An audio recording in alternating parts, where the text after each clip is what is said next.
तो दोस्तों स्वागत है आप सभी का एक बार फिर से नए वीडियो में। और इस वीडियो में हम लोग बात करेंगे Chennai brave jaguars versus Ajman bolts के बीच अबू धाबी टी10 लीग का जो 17वां मुकाबला आज खेला जाएगा इसके बारे में।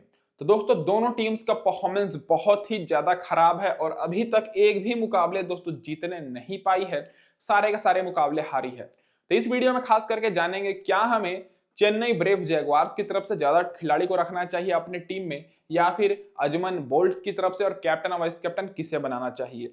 तो गौर करिएगा, ये जो मुकाबला है आज शाम में 7:15 पर स्टार्ट हो जाएगा। ग्राउंड की बात करें तो अबू धाबी में ही ये मुकाबला होगा।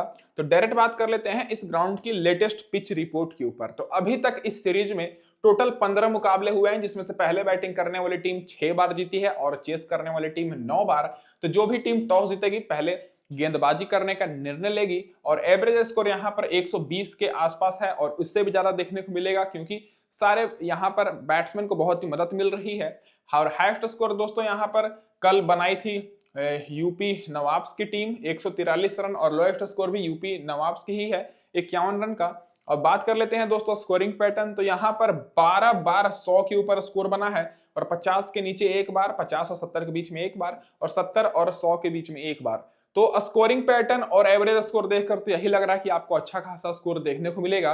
लेकिन इंटरेस्टिंग बात यह है कि दोनों टीम्स के ज्यादातर बैट्समैन अच्छे फॉर्म में नहीं है, तभी अभी तक खाता भी नहीं खोलने पाई है दोनों टीम्स।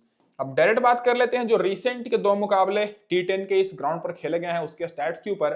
तो पिछले मुकाबले में चेन्नई ब्रेव जैगुआर्स ने पहले बैटिंग करते हुए 104 रन की टारगेट दी थी इस ग्राउंड पर, जो कि मॉरिस विल्ली, सैम पारवे ने आसानी से चेस करके 9 विकेट से जीत लिया, जिसमें फास्ट बॉलर को 3 विकेट और स्पिनर्स को 2 विकेट मिली। और उससे पहले डेक्कन ग्लैडिएटर्स ने 128 रन का टारगेट दिया था और इस टारगेट को दोस्तों यहां पर न्यू यॉर्क स्ट्राइकर्स चेस नहीं करने पाई और डेक्कन ग्लैडिएटर्स की टीम 68 रन से जीती, जिसमें फास्ट बॉलर को 10 विकेट मिली और स्पिनर्स को एक भी विकेट नहीं मिली। तो आप लोग समझ सकते हैं कि इस ग्राउंड पर फास्ट बॉलर को कितनी मदद मिल रही है। और पिछले 2 मुकाबले मिलाकर फास्ट बॉलर को तो दोस्तों 12 विकेट मिली और स्पिनर्स को 5 विकेट, जिसमें से फर्स्ट इनिंग में 5 विकेट मिली है फास्ट बॉलर को और स्पिनर्स को 2 विकेट। सेकंड इनिंग में फास्ट बॉलर को 8 विकेट और स्पिनर्स को एक भी विकेट नहीं। तो आपको केवल और केवल फास्ट बॉलर पर ज्यादा फोकस करना है और कौन से फास्ट बॉलर कौन सी टीम्स की तरफ से लेना है वो भी अभी हम लोग आगे जानेंगे। अब डायरेक्ट बात कर लेते हैं रिसेंट फॉर्म और हेड टू हेड रिकॉर्ड्स। तो दोस्तों head to head record available नहीं है। रिसेंट फॉर्म दोनों टीम्स 3-3 मैच खेली है और अभी तक खाता भी नहीं खोलने पाई है, बहुत ही खराब परफॉर्मेंस है। अब डायरेक्ट बात कर लेते हैं प्लेइंग 11 के ऊपर। तो दोस्तों सबसे पहले बात करेंगे चेन्नई ब्रेव जैगुआर्स क्या रहेगी प्लेइंग 11। तो दोस्तों आपको इधर से रेसी वनडरडूसेन के साथ जोशुआ ब्राउन ही ओपनिंग करते हुए दिखेंगे, फिर क्रिस लिन आएंगे। क्रिस लिन पिछले मैच में नीचे आए थे बैटिंग करने। फिर भानुपा राजापक्सा, थीसरा परेरा, डैन लॉरेंस जो कि पहले बैटिंग किए थे, अच्छा परफॉर्मेंस दिखाए थे। फिर कोबेट हारफ्ट, उसके बाद एन थुसारा, एम मोहम्मद जुबैर खान, फिर दोस्तों अली खान, फिर यहाँ पर मातिल्ला खान, उसके बाद ओसेन थॉमस। तो प्लेइंग 11 यही रहने वाली है और जो खिलाड़ी बेंच पर बैठे हैं उनमें से खेलने का चांसेस नहीं है।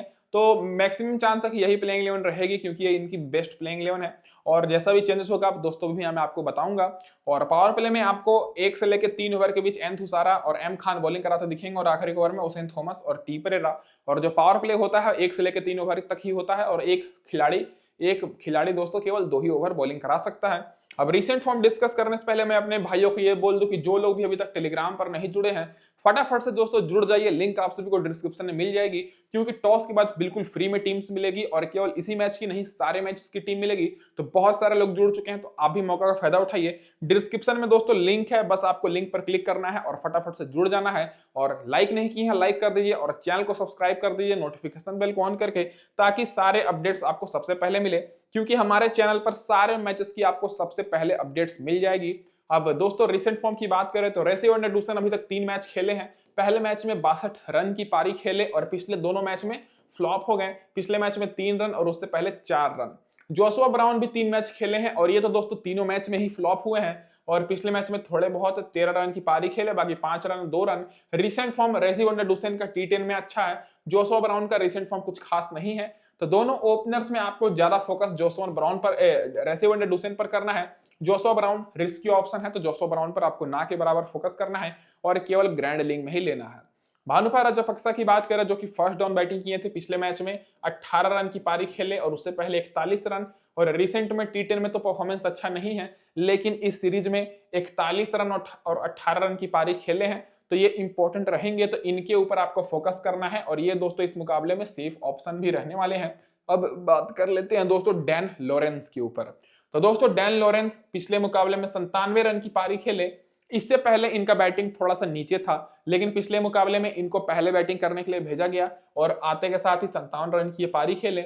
रिसेंट में टी10 में बेस्ट स्कोर है इनका 2 wicket, 32 run 1 wicket, 27 run 1 wicket, 17 run फिर 19 रन।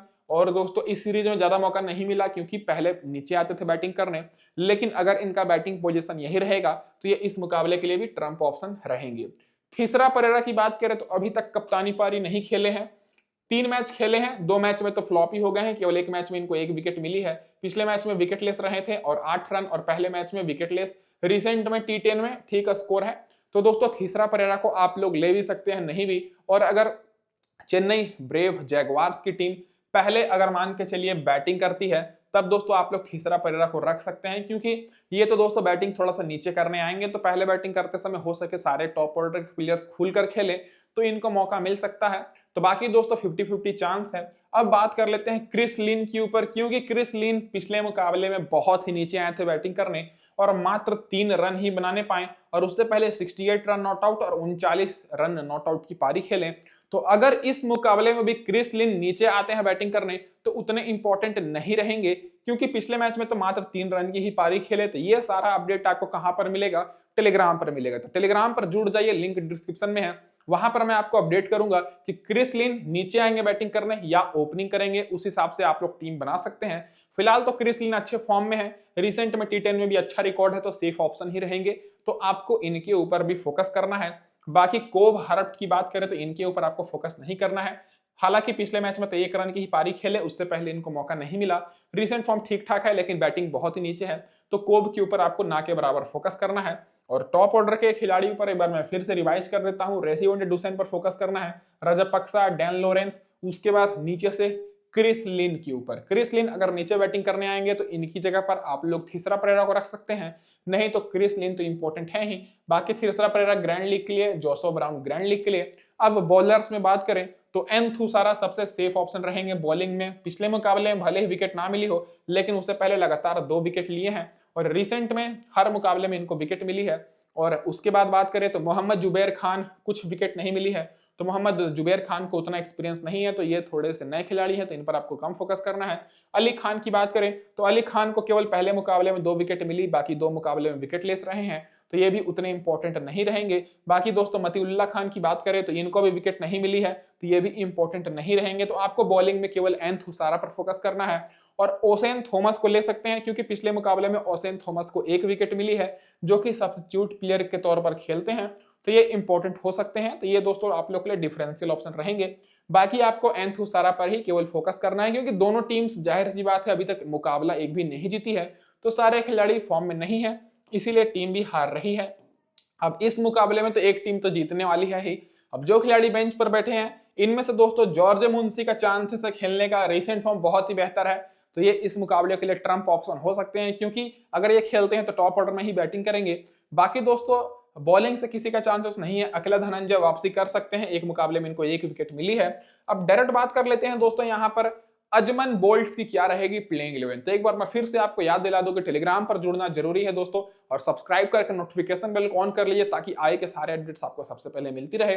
इधर से आपको चंद्रपोल हेमराज ओपनिंग करते हुए दिखेंगे, जो कि अभी तक उतने अच्छे फॉर्म में दिखे नहीं है। फिर एलेक्स सेल्स, फिर दोस्तों सेहन जयसूर्या, फिर दोस्तों जेम्स निसम आएंगे, फिर मोहम्मद नबी गुलबदीन नईब, उसके बाद दोस्तों यहाँ पर इजाज हमजादी, उसके बाद दोस्तों सी कर्नारट ने, फिर यहाँ पर तारिक, मुजीबुर रहमान, मोहम्मद मोहसिन और जैसन बेंड्रॉफ।